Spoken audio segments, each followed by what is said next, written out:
Welcome to Lecture 4 in our course Analysis of a Complex Kind. Today we'll talk about roots of complex numbers. You all know that the square root of 9 is 3, or the square root of 4 is 2, or the cubed root of 27 is 3. But how would you take a square root of 3 plus 4i, for example, or the fifth root of negative I? That's what we're going to talk about today. Let's begin with a definition. Suppose w is a complex number. Then we say an nth root of w is another complex number z such that z to the n is equal to w. So we'll see that if the number w whose root we're taking is not equal to 0, then there are exactly n distinct nth roots. So there are 2 distinct square roots of any number, there are 3 distinct cubed roots, and so forth.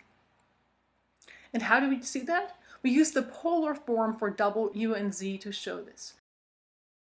So we'll write w as rho e to the I phi, and z as r e to the I theta. So you notice we just introduced yet another Greek symbol, namely the symbol rho here for the radius, because r is already used up for the radius of z.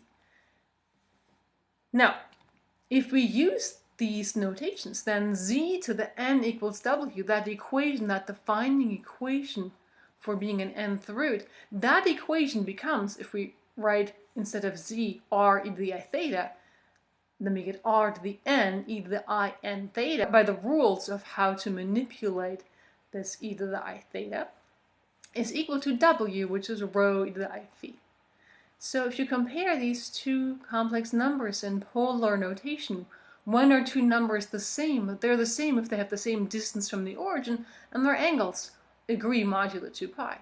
So r to the n has to be equal to rho, and this angle n theta has to be talking about the same angle that phi is talking about.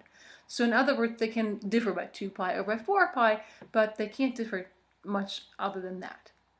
So n theta is pretty much the same as phi, except maybe for a 2k pi. So r to the n is equal to rho. That means r itself is the nth root of rho. And since rho is just a positive real number, by nth root, when I write the symbol nth root, I mean the regular nth root that we all know. The regular nth root, not a complex root, just the regular nth root of rho. And n theta has to be equal to phi plus 2k pi, where k is some integer. So I can divide this equation by n, and I get theta has to be phi over n plus 2k pi over n. And it turns out, if I look at the values of k for 0, 1, and so forth, up to n minus 1, I have exhausted all possibilities. After that, things start repeating. So these are actually distinct roots. And if I look at k equals n, for example, when k is equal to n, what would I get? I would get theta is equal to phi over n plus 2, and now when k is equal to n, 2n pi divided by n, and that n would cancel out, so I would have phi over n plus 2 pi. But I already looked at the angle theta equals phi over n when k was equal to 0. So I would get kind of the same angle as the one I got when k was equal to 0. And so I don't get any new angle. I'm getting different angles here for k equals 0 through n minus 1, and then the angles start repeating. And so I get all my different solutions as w to the 1 over n, this is how I denote my solutions, is equal to the nth root of rho times e to the I phi over n plus 2k pi over n, where k runs through the values 0, 1, all the way to n minus 1. So these are the nth roots of w, and they're all distinct from each other. One special root is the principal nth root of w. It's the one that we obtain when we choose the principal argument of w for phi and k equals 0.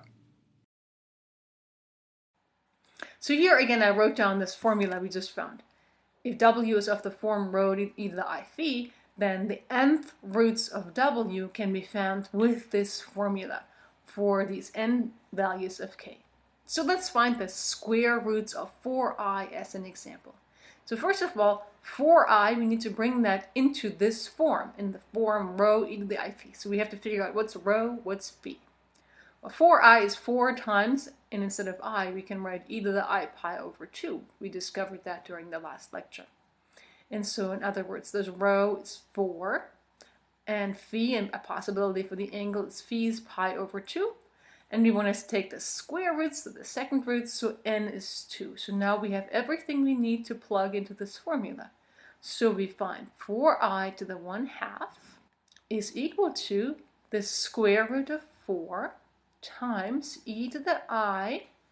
Now we need to take phi and divide it by n. Phi is pi over 2 divided by n. That gives me pi over 4. Plus 2k pi over n. We just write that down, 2k pi over 2, because my n is 2. So here's the complete formula, and we need to plug in k equals 0, and then k equals 1. So we get two separate solutions. For k is equal to 0, this whole second term, 2k pi over 2, is just not there, and so we find square root of 4, which is 2 times e to the I pi over 4. That's one of my two square roots. And when k is equal to 1, 2k pi over 2 becomes 2 pi over 2, which is pi. So I get 2 times e to the I pi over 4 plus pi. But remember what e to the I pi equals? Pi is a 180-degree angle. E to the I pi is this number right here that forms a 180-degree angle. That's the number -1. So since I can pull this exponent apart, e to the I pi over 4 plus pi is actually the same as minus e to the I pi over 4. So the second solution is the same as the first solution except for a negative sign. So these two are actually the same except a negative, so plus or minus. And remember what e to the I pi over 4 was? We also looked at that during the last lecture. E to the I pi over 4 was this number on the unit circle at a 45-degree angle. And we found that was root 2 over 2 plus I times root 2 over 2. If I multiply that number by 2, it becomes root 2 plus I root 2. So root 2 plus I root 2, I see that right here, and with a plus or minus. Plus for the k equals 0 solution, minus for the k equals 1 solution.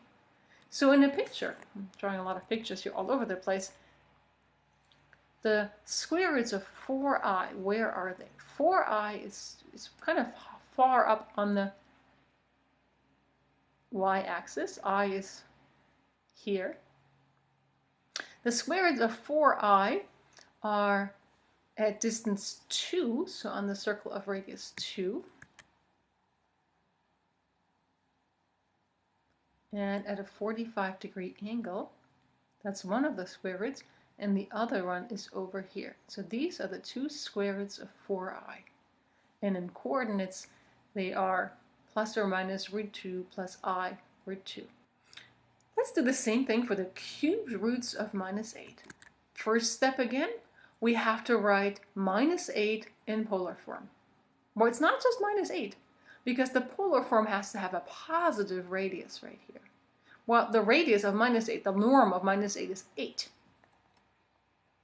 And the minus sign, we get that by writing e to the I pi. So 8 times e to the I pi, that's the polar form of -8. So in other words, this rho is equal to 8. And phi, the angle, is pi. And we want to take the cubed roots. So my n is 3. Again, now I have everything I need to plug into this equation. And I can go ahead and do that. So the cubed roots of 8 can be found by taking the regular cubed root of 8. This is just one cubed root of 8, the one for 8 being a positive number, so that's actually 2. So this number right here, that's simply 2, because 2 cubed is 8, times e to the I phi over n. Phi is pi, n is 3, so I get a pi over 3 right there, plus 2k pi over n, so 2k pi over 3. And now I need to consider k equals 0, 1, and 2 because I'm taking the cubed roots. So let's start with k equals 0. So this whole second term isn't there when k is equal to 0, and I simply get 2 times e to the I pi over 3. When k is equal to 1, the second term becomes 2 pi over 3. So I have pi over 3 plus 2 pi over 3. Well, that's 3 pi over 3, or simply pi. So for k equals 1, my root becomes 2 times e to the I pi. But remember, e to the I pi is negative 1. So the second solution is negative 2. And indeed, if you check that, negative 2 cubed, what's negative 2 cubed? Well, negative 2 cubed is negative 8, indeed. And the third solution is 2 times e to the I pi over 3, and now we have to plug in k equals 2, so 4 pi over 3. But pi over 3 plus 4 pi over 3, that's 5 pi over 3. So this is the third solution we find. Let's try to draw a picture where we find where these solutions are. So minus 8 is somewhere way down here on the negative x-axis, and we want to find the cubed roots of 8. So they're all on the circle of radius 2. So here's 4 and there's 2. So here's the circle of radius 2. All cubed roots have radius 2. And one of them is at angle pi over 3. One of them is at angle pi. And one of them is at angle 5 pi over 3. So here's the angle pi. And there is pi over 3. And there is 5 pi over 3. So these are the cubed roots of negative 8.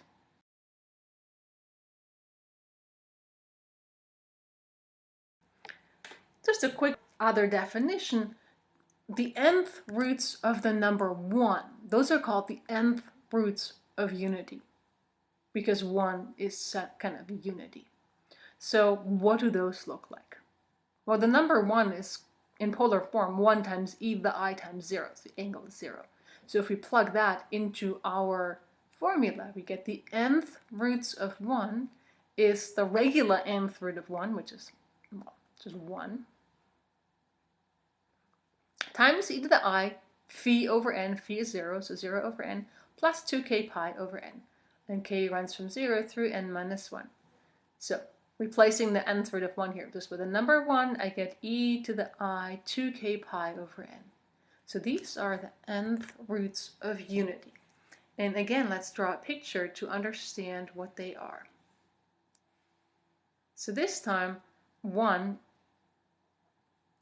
I'm going to draw that right here, and let me draw the circle of radius 1 right here. So this is the circle of radius 1, and I want to find the nth roots of 1. And they're all of radius 1, and their angles are 2 pi k over n. So for example, for the 8th roots of 1, I need to find the angle 2 pi over 8. This is 2 pi over 2, because that's pi, 2 pi over 4, so 2 pi over 8 would be here. 2 times 2 pi over 8, 3 times 2 pi over 8, 4 times 2 pi over 8, 5 times 2 pi over 8, 6 times 2 pi over 8, 7 times 2 pi over 8, and this is 0 times 2 pi over 8. So I have these equally spaced points on the unit circle that correspond to the 8th roots of unity. I simply divide the whole angle into as many parts as necessary, and that gives me the nth roots of unity.